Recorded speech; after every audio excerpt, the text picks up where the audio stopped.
Today, my guest on Perth Property Hub is Ashleigh Goodchild. Ashleigh is one of Perth's leading property managers, founder of the PM Collective and director of Property Profiling Perth. Today, Ashleigh talks to us about how she helps investors purchase the right property for their portfolio by profiling the property prior to them making an offer.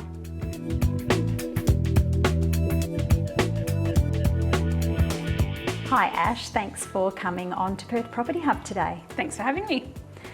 So why should an investor consider engaging your service? So property profiling is about being confident with the property that you purchase to make sure that it's suitable to rent out. Quite often investors can buy a property and there might be things they need to do immediately before finding a tenant, or there might be things they could do to increase the value to get a better quality tenant, and that's where my work comes in. So your property profiling business, then someone can engage you to actually go and inspect that property and do a bit of due diligence on its location and whether it needs maintenance and that sort of thing, and then you report that back to them before they make an offer? Yeah, so the client shortlists their suburb and their properties that they like, so they always have things that they're really needing in a property. They might want to buy something that's over 600 square metres, or they might want to have something that's a 4-bedroom, 2-bathroom. So they shortlist, they send it through to me, and there's a lot of online due diligence that I do first, and also for the area, so just to make sure if there's any developments that are happening or anything that I know that's happening in the suburb that could be relevant. And then we go through and we look at the property for them. And when we look at the property, we are looking at it from a property manager's point of view, and we are identifying if there is any renovations that are needed in the property, or just anything that could be something that they're going to have to pay for upfront before renting it out. So how does your service differ from a buyer's agent? Yeah, so a buyer's agent would be doing more of the negotiation for the sale, so they would get quite involved in the whole sales contract thing. The investors that I have as clients are quite confident in doing that, so they don't really need that support with putting an offer in. They need that support to have a property manager's eyes cast over a property and to identify things that tenants love and don't love in a rental property as well. So there could be properties that are ideal for a family, but there might be things that I see in the property that are not going to attract a family, so then I would report that back to them. And so what is the difference, I guess, between using you rather than just actually dealing directly with the selling agent for that property? Yeah, so if you can directly go to the selling agent, definitely, but you've got to remember that that selling agent is looking after the seller. They're getting paid a commission by the seller. So their focus is on getting that top dollar, and the investors don't have anyone that's looking after them when it comes to finding the flaws in the property. So it's really important to get someone who's actually working for you and creating a team of people in Perth that can help you with your investment journey.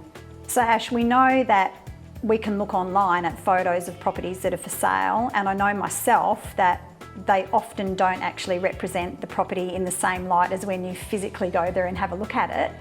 And I know you've got some recent examples of where you've had this exact thing happen. So could you share that with us? Yeah, sure. So lots of examples. So the first one was recently a sales rep had done a video walkthrough for the client over in Sydney, and the video was done exactly the way the sales rep should do the video, and it was fine. But when I did my video and sent it off to the client, there were other areas that I drew attention to. So there was cracking to the shower recess on the floor, that was a concern, and there was also a mold issue and some damage to the eaves. So we reported that back to the client, and then it's up to him whether he wants to use that to his advantage or not when putting in the offer.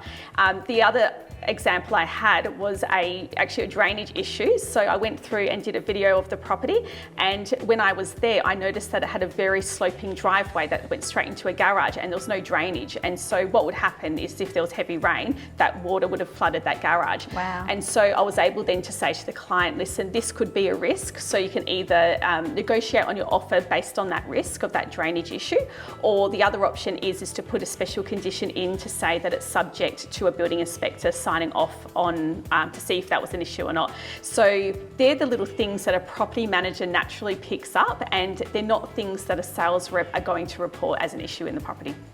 Excellent. I know also with the eastern state investors that you're dealing with that our Perth property market here is quite different in terms of how things work on the eastern seaboard. So what benefit do you add in that process as well? Because obviously the way they would be used to buying a property there is quite different to in WA. Yeah, it's just the support and not them knowing that there's someone who is representing them. So the main difference that they're experiencing are that there's no cooling off period on our sales contracts. So they need to know that. The sales rep should tell them, but if they don't, then I make sure the client knows that. The second thing is that some states you can negotiate the sales price after you've received your building inspection and termite inspection report. And that's been a really big thing that's come up where I've had to say to my clients, you can't go back to the sales rep and negotiate because you've seen extra things on your building report. So it's having someone that they can just bounce their thoughts past and know that I'm giving them advice that is correct. And the advice that I'm giving them is protecting them, and they're not taking that advice from the person who's representing the seller as well. So it makes them feel a lot more comfortable. Absolutely.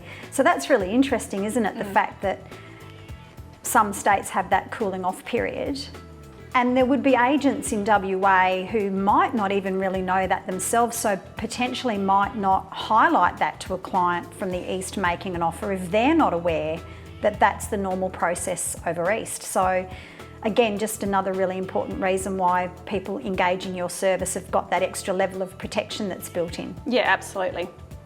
So Ash, with a client buying from the eastern states, I guess what we've highlighted today is there are quite a number of risks if they don't engage your service. What would you say some of those risks are?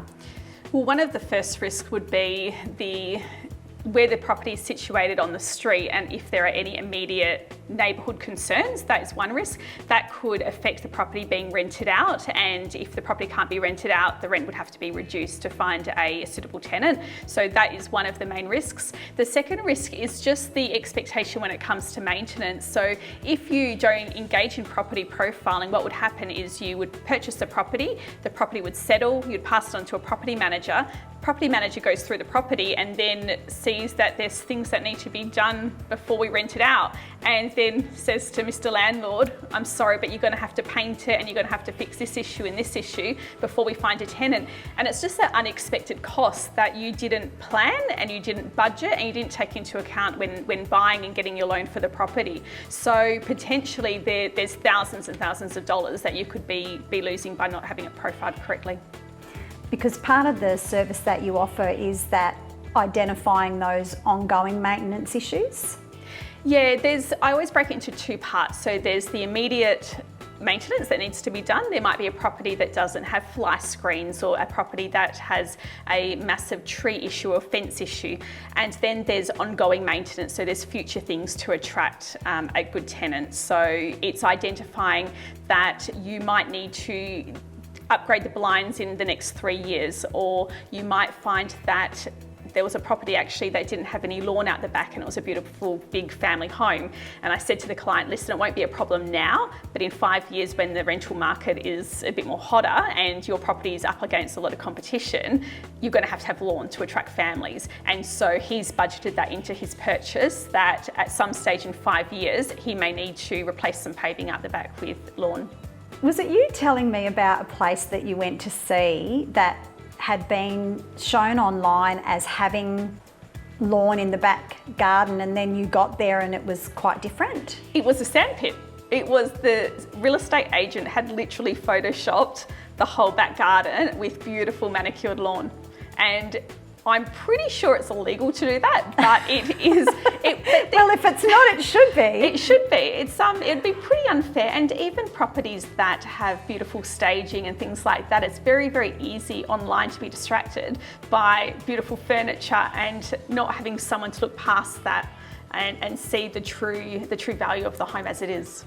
Excellent. Well, I think it's an absolutely fantastic idea that you've got, and I love it and wish you all the very best with it. And thanks for coming on to Perth Property Hub today. Lovely. Thanks for having me.